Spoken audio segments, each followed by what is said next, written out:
వి gold trusted gold buyers. మీరు తాకట్టు పెట్టిన బంగారాన్ని విడిపించి ఈ రోజు ఉన్న మార్కెట్ ధరకు కొనబడును.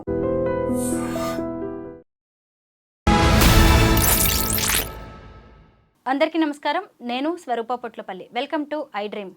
అప్పుడు అమృత ప్రణయ్, ఇప్పుడు భార్గవి కృష్ణ. పరువు హత్యలకు ఇలాంటి ఆడపిల్లల జీవితాలెన్నో రోడ్డున పడుతున్నాయి. 6 నెలల క్రితం భార్గవి కృష్ణ కులాంతర వివాహం చేసుకున్నారు. అది నచ్చక భార్గవి తరఫు వాళ్ళు కృష్ణని బండరాళ్లతో కొట్టి చంపేశారు. అసలు ఆడపిల్లలు అభివృద్ధిలో సగం, ఆకాశంలో సగం, అవకాశాల్లో సగం అంటూ దూసుకుపోతుంటే ఇంకా తమకిష్టమైన వాళ్ళని, తమకు నచ్చిన ప్రేమ వివాహాలు చేసుకునే అవకాశమే లేకుండా పోతుంది. ప్రస్తుతం నాతో పాటు public speaker, writer Lakkaraju Nirmala గారు ఉన్నారు. ఆవిడతో మాట్లాడదాం. మేడం నమస్తే. నమస్తే అమ్మా. భార్గవి తన భర్త శవాన్ని చూసి ఏడుస్తున్న విధానం చూస్తుంటే మనకు కూడా కన్నీళ్ళు వస్తున్నాయి. 6 నెలలు మేడం, కొత్త జంట, కులాంతర వివాహం అని పరువు హత్య చేశారు ఆ అమ్మాయి తరఫు వాళ్ళు. ఇలా ఎన్నో హత్యలు జరుగుతూ ఉన్నాయి. ఈ మధ్య హయత్ నగర్ పోలీస్ స్టేషన్లో కానిస్టేబుల్గా పనిచేస్తున్న నాగమణి కూడా తనకు నచ్చిన అబ్బాయిని పెళ్లి చేసుకుందని ఆమె తమ్ముడే వెంటాడి వేటాడి ఏకంగా తన అక్కనే చంపేశాడు. ఇలా ఎందుకు జరుగుతున్నాయి? ఈ కులం అనేది, పరువు అనేది ఇలా ఆడపిల్లల జీవితాలని ఎందుకు ఛిద్రం చేస్తోందంటారు? చూడమ్మా, ఊర్లలో మనం ఎంతో ఎదిగాము, ఆడపిల్లకు స్వతంత్రం వచ్చింది, ఆడపిల్లని అపురూపము అని ఎన్నో గొప్పలు చెప్పుకుంటున్నాం మనం. కానీ ఊర్లలో ఇంకా మెచ్యూరిటీ రాలేదు తల్లి.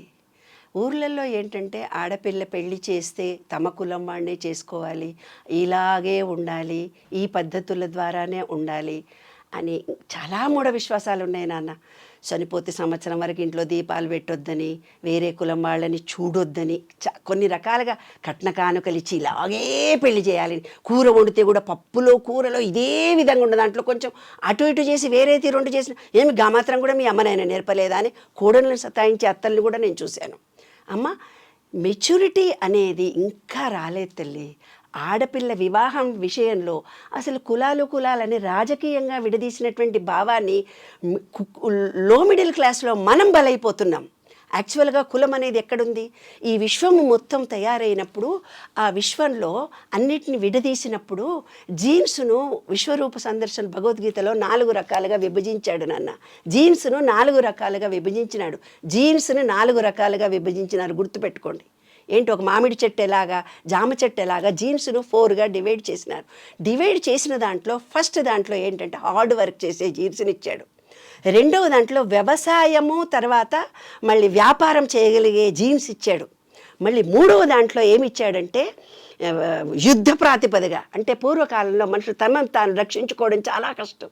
తనని తాను రక్షించుకోవడానికి ఈటలు అవన్నీ తీసుకున్నారు కదా, అట్లా రక్షించుకోవడం తన రక్షణ వ్యవస్థను ఇచ్చాడు, ఆ జీన్స్ని ఇచ్చాడు. తర్వాత అది జ్ఞానం ఇచ్చాడు. దానికి ఆనాటికి ఈరోజు నేను చెప్పాను కదా, విబ్జిఆర్లో రంగుల బదులుగా 7 గుర్రాలను ఇచ్చినట్టుగా, విశ్వరూప సందర్శనలో ఒక 6 చేతులు 10 చేతులు ఇచ్చినట్టుగా ఈ కులాలనిచ్చి ఆ రోజు వైశ్యులు, శూద్రులు, హార్డ్ వర్క్ అని వాళ్ళు ఏదో పిచ్చి పేర్లు పెట్టారు. వాటికి ఇది నీ కులం రా, కులంలో బ్రాంచెస్లో ఇదిరా అదిరా అని కులం కొట్టుకుపోతున్నారు. ఒక కులంలో పుట్టిన అతను బంగారం షాప్ నడుపుతున్నాడు. ఎంతో గొప్పగా బంగారాన్ని తయారు చేస్తాడు కదా. ఆ జీన్స్లో పుట్టినటువంటి ఆయన సాఫ్ట్వేర్ ఉద్యోగంలో ఉన్నాడు అనుకో, అతి సున్నితమైన విషయాన్ని కూడా గ్రాస్ప్ చేసుకొని చక్కగా జాబ్ చేస్తాడు. వాడు ఐఏఎస్ అయినా సరే, ఐపీఎస్ అయినా సరే, ఏమైనా సరే తన వృత్తి ధర్మానికంటే గొప్పగా, అందరికంటే ఎక్కువ తెలివితో తను ప్రవర్తించగలుగుతాడు. ఇవన్నీ ఎక్కడి నుంచి వచ్చినాయి? జీన్స్ ప్యాంటు వేసుకున్నంత మాత్రాన జీన్స్ మారవు నాన్న. అవి వ్యక్తిగతంగా మనుషులకు ఉన్నటువంటి జీన్స్. ఇదొక మూఢ విశ్వాసం. కులాలు మతాలు అని పెట్టుకున్న దాంట్లో పెద్ద తప్పు ఎక్కడ జరుగుతోంది? రాజకీయంగా ఏర్పరిచినటువంటి భావాలు మన మిడిల్ క్లాస్ వాళ్ళు ఎదగని మనుషులుగా ప్రిపేర్ చేసి వాళ్ళను, ఆ కులమోళ్ళందరూ ఒక గ్రూపు, ఈ కులమోళ్ళందరూ ఒక గ్రూపు, ఈ కులమోళ్ళు ఏంటి నాన్న గ్రూపులు? మనమందరం మానవులం కదా, అందరికీ ఒకే రకమైనటువంటి పంచభూతాలు. నీళ్లు మనల్ని చూసి మారటం లేదు, ఈ కులమోడని తక్కువిస్తులేవు. ఎండ ఈ కులమోడు వస్తున్నాడని పక్కకు పోవటం లేదే, ఈ గాలి ఇంకో కులం వాళ్ళు వచ్చారని పక్కకు పోవటం లేదే, ఈ భూమి ఈ కులం వాళ్ళే ఉండాలని అనుకోవటం లేదే. ఈ విశ్వం అనంత శక్తి కలిగినటువంటి ఈ విశ్వ చైతన్య శక్తి కూడా మనందరికీ సమానంగా ఇస్తోంది. ప్రతి దేవత ఎదురుగా ఒక క్రూర మృగాన్ని, ఒక పక్షిని ఇచ్చి మనకు పెద్దవాళ్ళు చెప్పారు. అంటే ఒక చిన్న జీవి దగ్గర నుంచి పెద్ద జీవి దాకా అందరి ఆత్మలు ఒకటే అనే భావన మనిషిలో రావాలి నాన్న. ఏం జరుగుతోందంటే ఒక కులం హత్యని వాడు చూసిన తర్వాత అతని మనసులో ఏముంటుంది, పక్కింటి వాడేమనుకుంటాడో, అంత గొప్పగా పెళ్లి చేసిండు, నా బిడ్డకు అంత గొప్పగా ప్యాంట్ మేళాలతో పెళ్లి చేయాలి, నా బిడ్డ ఇంత మంచి చదువు చదువుకొని ఇంకోనికి ఇచ్చి పెళ్లి చేస్తే ఓ ఊరంతా ఆహా ఓహో అని నన్ను పొగుడుతారు, తాగి డ్యాన్సులు చేసి ఎగిరి చేసి వాళ్ళ ఇంటికి మేము పోతే మా ఇంటికి వాళ్ళు వస్తే అదొక మర్యాద అనే సబ్కాన్షియస్ మైండ్లో వీళ్ళు ఏర్పరచుకున్నటువంటి ఒక భావన నాన్న. నేను ఇంజనీరింగ్ కాలేజీల్లో నేను మోటివేషన్ క్లాస్కి వెళ్ళినప్పుడు కొంతమంది అబ్బాయిలు నన్ను అడిగారు, అక్కడ ఒక రేప్ జరిగింది శంషాబాద్లో, మళ్ళీ 3వ రోజే ఇంకో హత్య జరిగిందమ్మా, అక్కడెక్కడో కులం హత్య జరిగిందమ్మా, ఇక్కడ కూడా కులం హత్య జరిగింది, ఒక బస్సు ఎక్కడో నీళ్ళల్లో పడిపోయిందమ్మా, ఇంకో రోజు ఎక్కడో బస్సులో నీళ్ళల్లో పడిపోయిందని. అంటే ఏంటంటే ఒక టీవీలో చూసి పేపర్లో చూసి ఒక ఆ కులం హత్య జరిగినటువంటి భావనలు ఏవైతే ఉన్నాయో అవి విశ్వంలో మూమెంట్గా ఉండి ఈ సబ్కాన్షియస్ మైండ్లో ఉన్నటువంటి వేవ్స్ ఏవైతే కలుస్తాయో అప్పుడు ఒకడు హత్య చేసుకోవాలనుకుంటే ఆత్మహత్య ఇంకోటి కూడా చేసుకోవడం. ఈ విశ్వం మొత్తం యుఎస్ వాళ్ళు తీసుకెళ్లారు. బుద్ధ సిద్ధాంతంలో ఉంది తల్లి ఇది. ఏదైతే విశ్వంలో ఒక థాట్ నీవు రిలీజ్ చేసినావో అలాంటి థాట్స్ ఉన్న వాళ్ళందరూ సేమ్ ఫీలింగ్స్ కలిగి ఉంటారు. అది జరిగిన సంఘటన సేమ్గా వాళ్ళ అమ్మాయి వేరే వాడిని పెళ్లి చేసుకోగానే కన్ను మిన్ను కానకుండా తనకేమీ తెలియకుండా సబ్ కాన్షియస్ మైండ్లో చంపేశారు తల్లి. ఎంత క్రూరంగా చంపేశారంటే అంత క్రూరంగా చంపేశారు. మనం వింటుంటేనే మన ఒళ్ళు జల్దిరిస్తోంది, మనం వింటుంటేనే కళ్ళనీళ్లు కలుగుతున్నాయి, మనం వింటుంటేనే మానవత్వమా ఎక్కడికి పోయిందా అనిపిస్తుంది. ఒక ఆడపిల్లని మనం కనీ పెంచి పెద్ద చేశామే, ఒక బిడ్డను వాళ్ళు కూడా కనీ పెంచి పెద్ద చేశారే, ఒక చిన్న పక్షిని చంపడానికే చేతులు మనకు గిలగిలా కొట్టుకుంటాయే, అట్లాంటిది ఒక మనిషిని హత్య చేయబోతున్నారంటే ఎంత మూర్ఖమైన భావాలు ఉన్నాయి, ఇంకా ఎంత మూర్ఖమైన అజ్ఞాన దశలో మనం ఉన్నాము. ప్రపంచమంతా ఎక్కడుంది, ఏ స్టేట్ వాడో ఏ సెంట్రల్ వాడో ఫారెన్లో ఎవరెవరో పిల్లల్ని పెళ్ళిళ్ళు చేసుకొని వస్తున్నారు. ఫలానా కులాలు చూడటం లేదు, జాతి లేదు, మతం లేదు, ఉద్యోగం లేని ఆడపిల్లల్ని కూడా పెళ్ళిళ్ళు చేసుకుంటున్నారే. ఏ కులమని చూడటం లేదు, రంగు కూడా చూడటం లేదు, ఆస్తులు చూడటం లేదు, అంతస్తులు చూడటం లేదు. ప్రపంచం ఎక్కడ ఉంది, మన ఊర్లు ఇంకా ఎక్కడున్నాయమ్మా? ఇది రాజకీయంగా జరుగుతున్నటువంటి అంశాన్ని మన మధ్యతరగతి లో మిడిల్ క్లాస్ వాళ్ళ మీద ఒత్తిడి కలిగించింది నాన్న. వాళ్ళ సబ్ కాన్షియస్ మైండ్ మీద ఒత్తిడి కలిగించి వాళ్ళకు తెలియకుండా జరిగినటువంటి అంశము. కాబట్టి ప్రతి పేరెంట్ కూడా నాకు అర్థం కాదు విషయం నాన్న. ఒక పిల్లని బయటికి పోతే ఎవడో రేప్ చేశాడు, ఒక చిన్న పిల్లని. ఊర్లలో పిల్లలు ఎవరిని సాయంత్రం ట్యూషన్కి పంపారు తెలుసా? స్కూళ్ళకి పంపించారు నాన్న, స్కూళ్ళకి కూడా పంపించారు. హే ఫలానా పిల్లకి అయింది నీకు తెలియదా, నీ పిల్లని నువ్వు జాగ్రత్తగా పెట్టుకో. అరే ఆ పిల్లకి ఏదో జరిగింది, ఒకడికి యాక్సిడెంట్ జరుగుతుంది నాన్న, జీవితం మొత్తం యాక్సిడెంట్లు జరుగుతాయా? ఒక సంఘటన ఏదో జరిగితే ఒక బిడ్డ పుట్టి చచ్చిపోతుంది, అందరి బిడ్డలు చచ్చిపోతున్నారా?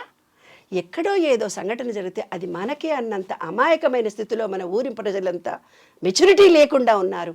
మెచ్యూరిటీ పెంచుకోవాలి. ఈ ప్రపంచం ఎలా ఉంది, కులాలు లేవు, మతాలు లేవు. హోటల్కి వెళ్ళి బ్రాహ్మణుడు పోయి గుడ్లు చేపలు మటన్లు తింటున్నాడు కదమ్మా. పోనీ మనం అనుకుందాం కులాలని మనం అనకూడదు, నాలాంటాం అసలు అనకూడదు, అయినా అన్నీ తింటున్నారు కదా. ఏదమ్మా కులం అంటే ఏంటో నాకు ఇప్పుడు కూడా అర్థం కాదు. కులం అంటే నీ గుణము, కులం అంటే నీ వ్యక్తిత్వము, కులం అంటే నీ గౌరవము. కాబట్టి కులాలు అనేవి విడదీయాల్సిన అంశం కాదు, అది ఒక ప్రవృత్తి అంతే. కాబట్టి కులాలు లేవు, మతాలు లేవు, సర్వజనీనంగా చెప్పాను కదా. ప్రతి దేవత ఎదురుగా ఒక పక్షులకు సింహం చూపించాడు, నెమళ్ళని చూపించారు, తాబేలను చూపించాడు, మనుషులను చూపించారు దేవతల పక్కన. అరే అన్నిటికీ ఒకటే రాని భగవద్గీతలో ఇంత వింటున్నారు. అక్కడ పుష్కరాలని స్నానాలు చేస్తున్నారు, ఇక్కడనే మళ్ళీ కులాలని కొట్టుకు చేస్తున్నారు, ఇక్కడనేమో ఏకత్వం అంటున్నావు ఏంటి? కాబట్టి సైన్స్తో పాటు మారిన మార్పులతో పాటు అన్నాలు తినకుండా హోటల్కి వెళ్ళి తిన్నుతున్నటువంటి ఈ రోజుల్లో ఆడపిల్లలను, అమ్మ నా కాలంలో నా బంగారు తల్లి నేను చెప్తున్నాను, ఉస్మాన్ యూనివర్సిటీలో ఎంఎస్సీ వస్తే నన్ను చదివించలేదు. నన్ను ఇంటర్మీడియట్లో నేను కాలేజీలో ఎంపీసీ హెడ్ క్వార్టర్స్లో ఎవరు లేరు, నేను ఎంపీసీ చదివిస్తే గెట్ అవుట్ అని వెళ్ళగొడితే మా నాన్నకి చెప్పిన ఎందుకు వెళ్ళగొడుతున్నట్టు ఆడపిల్లలు చదవకూడదు, మగపిల్లలు టెంప్ట్ అయిపోతారంటే వెనక బెంచ్లో కూర్చొని లెక్చరర్స్ కూర్చొని చదువుకున్నాను. తర్వాత ఏం జరిగింది తెలిసిన, ఆయన ఏం పేరు, మా ఇంటికి పోతే మా అన్న నా పుస్తకాలన్నీ కాల్ చేసి, పుస్తకాలన్నీ ఆడపిల్లకు నాకు ఒకటే చదువు అనిపిస్తే నేను చదువుకొని పొమ్మన్నాడు మా అన్న. అంత రూరల్గా ఉన్న ఫ్యామిలీ నుంచి మనం పుట్టి పెరిగాము. ఇవాళ మన పిల్లలు 10th ఇంటర్మీడియట్ కాగానే యూఎస్ వెళ్ళిపోతున్నారు, చదువుకుంటున్నారు, ఎంఎస్ చేస్తున్నారు, ఉద్యోగాలు చేస్తున్నారు. ఆడపిల్లలు ఒంటరిగా ఇక్కడికంటే ప్రతి చోట సేఫ్టీ ఉందమ్మా. సేఫ్టీ లేదనే భావన మనలో ఉంది. ప్రతి తల్లి తండ్రి గుర్తించాలి.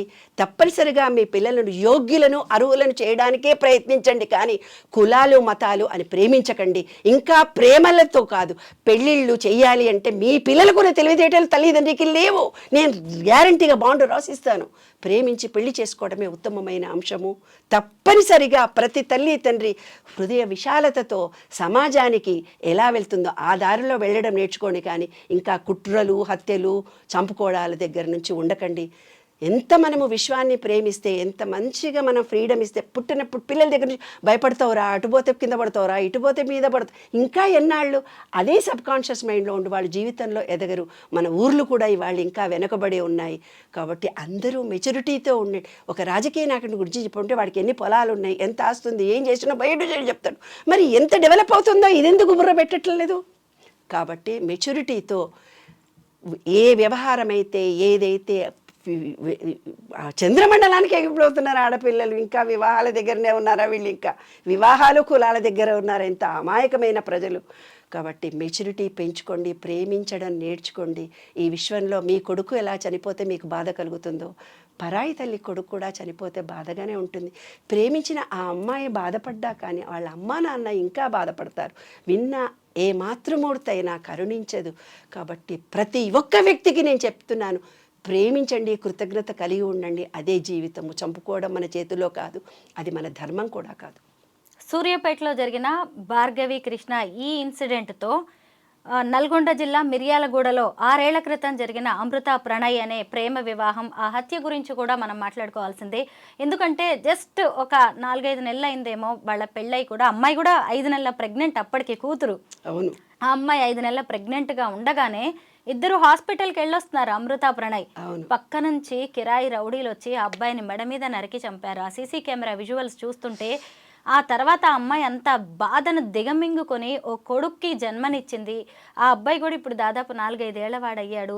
తర్వాత కూతురు జీవితంలో జరిగిన విషాదం, మారుతీరావు అనే ఆ తండ్రి ఆ కేసులను ఎదుర్కోలేక, సమాజాన్ని ఎదుర్కోలేక తర్వాత సూసైడ్ చేసుకున్నాడు. అవును. ఇటు భర్తని తల్లి కోల్పోయింది, బిడ్డ భర్తను కోల్పోయింది. ఎవరేం సాధించారు ఇప్పుడు? అసలు ఇందులో మనిషే లేనప్పుడు, ప్రాణమే లేనప్పుడు కులం ఎక్కడుంది, పరువెక్కడుంది? ఎస్. ఇంకొకటి నా సైకాలజీ అనుభవం చెప్పనా తల్లి?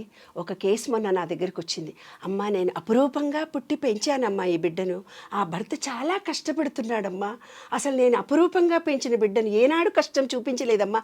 అలాంటి నా బిడ్డకి ఎందుకు జరిగిందమ్మా ఇలాగా అని వచ్చాడు. వస్తే నేను ఒకటే మాట, ఆయన భార్యను పిలిచి అడిగా, ఏరా నాన్న ఏం జరిగిందంటే, అమ్మా నా పెళ్ళైనప్పటి నుంచి నా మగుడు నన్ను ఈ వంట రాదా నీకు, ఇట్లా రాదా అట్లా రాదా అని సతాయించిండు. తర్వాత ఆడపిల్లని గాను అన్నాడు. ఆడపిల్లని కన్న తర్వాత ఇప్పుడు నాకు ఎలా జరిగిందో సేమ్ జరిగింది. అప్పుడు ఆ తండ్రిని పిలిచి చెప్పాను, ఈ విశ్వము నువ్వు ఏది రిటర్న్ ఇస్తావో అదే నీకు రిటర్న్ వస్తుంది. ప్రేమ ఇస్తే ప్రేమ వస్తుంది, కోపం ఇస్తే కోపం వస్తుంది. నీవు నీ భార్యని అలా చేసావు కాబట్టి నీ కూతురు బాధపడుతుంటే సేమ్ ఆమె ఎంత పెయిన్ పడిందో నీవంత పెయిన్ పడుతున్నావు ఇవాళ అని. ఆ రోజు హత్యలో కూడా జరిగింది సేమ్ ఇదే సిచ్యువేషన్. చూడన్న, ఆ అమ్మాయి భర్తని చంపాలి అనుకున్నాడు, చంపాడు. ఆ అమ్మాయి మనసును కష్టపెట్టాడు, ఆ ఫ్యామిలీని సమాజాన్ని మొత్తాన్ని మనసు కలతపెట్టాడు. తీరా ఆ బాధనే ఎంత అనుభవించాడో ఆ బాధను తను అనుభవించి సూసైడ్ చేసుకున్నాడు. కాబట్టి ఈ విశ్వం ప్రేమ ఇస్తే ప్రేమ వస్తుంది నాన్న. మనము కూతురిని భార్యని ఎలా చూసుకొని అపురూపంగా చూసుకుంటామో కూతురికి అలాంటి భర్తే దొరుకుతాడు. ఎలా అయితే తను భార్యని చూసుకున్నాడో అదే విధంగా వాళ్ళ జీవితం ఉంటుందమ్మా. 30,000 కేసులు చేశాను బంగారు తల్లి. నా జీవితం నా అనుభవంగా చెప్తున్నాను. ఏ తండ్రి అయితే భార్యను చక్కగా చూసుకుంటాడో మంచి వాళ్ళు దొరుకుతారు, వాళ్ళకి అల్లుళ్ళు కూడా బాగా దొరుకుతారు. ఈయన ఎంత ప్రేమ అపురూపంగా చూసుకుంటాడో వాళ్ళు అపురూపంగా చూసుకుంటారు నన్ను. స్త్రీ అనేది ఓర్చుకోవడానికి నీ ఇంటికి వచ్చింది. ఆమెలో తప్పులు ఉండొచ్చు, నేను కాదనను, కానీ దాన్ని యాక్సెప్ట్ చేస్తూ సపోర్ట్ చేస్తూ ముందుకెళ్ళే ఫ్యామిలీస్ కావాలి. కాబట్టి కులాలు కాదు, నీవు విశ్వంలో ఏమిస్తున్నావో అదే నీ దగ్గరికి రిటర్న్ వస్తుందమ్మా. ఎప్పుడైనా ప్రేమించడం నేర్చుకోండి. ఒక మనిషిని చంపాల్సినటువంటి అనే మాటని చాలా చెడ్డ మాటమ్మా. నీకు ఇష్టం లేకపోతే వాళ్ళిద్దరిని గెంటెయ్యి, ఓకే, వేరే ఎక్కడన్నా ఉండమని, తన కళ్ళెదురుగా కనపడొద్దని చెప్పు. నువ్వు ఆస్తి కూడా వాళ్ళకి రాసియకు, కానీ చంపే అర్హత మాత్రం ఏ తల్లి తండ్రికి లేదమ్మా. దయచేసి వీలైతే మీ పిల్లలు వేరే వ్యక్తుల ఆకర్షణలో పడకుండా, ప్రేమలో పడకుండా చూసుకోండి. ఒకవేళ వాళ్ళు ఎవరినైనా ఇష్టపడితే మాత్రం వాళ్ళ ప్రేమను అంగీకరించడానికి ప్రయత్నించండి. ఒకవేళ వాళ్ళు మీకు తగిన అల్లుళ్ళు, లేదంటే మీ కూతురికి తగిన భర్త కాదు అంటే మీరు వాళ్ళకి సరిగ్గా సర్ది చెప్పడానికి ప్రయత్నించండి. అయినా మీ మాట వినకుండా వాళ్ళు పెళ్లి చేసుకున్నా వాళ్ళ బతికేదో వాళ్ళని బతకనివ్వండి. ఒక మనిషి ప్రాణం పోసే అవకాశం మీకు లేనప్పుడు అసలు ఇంకొకళ్ళ ప్రాణం తీసే హక్కు మీకు ఎక్కడుంది, అర్హత మీకు ఎక్కడుంది? ఇది ఒక్కటి ఆలోచించుకోండి. మనిషే లేనప్పుడు, ప్రాణమే లేనప్పుడు కులం ఎక్కడుంది, మతం ఎక్కడుంది, ప్రాణం ఎక్కడుంది? Thank you so much ma'am. Thanks.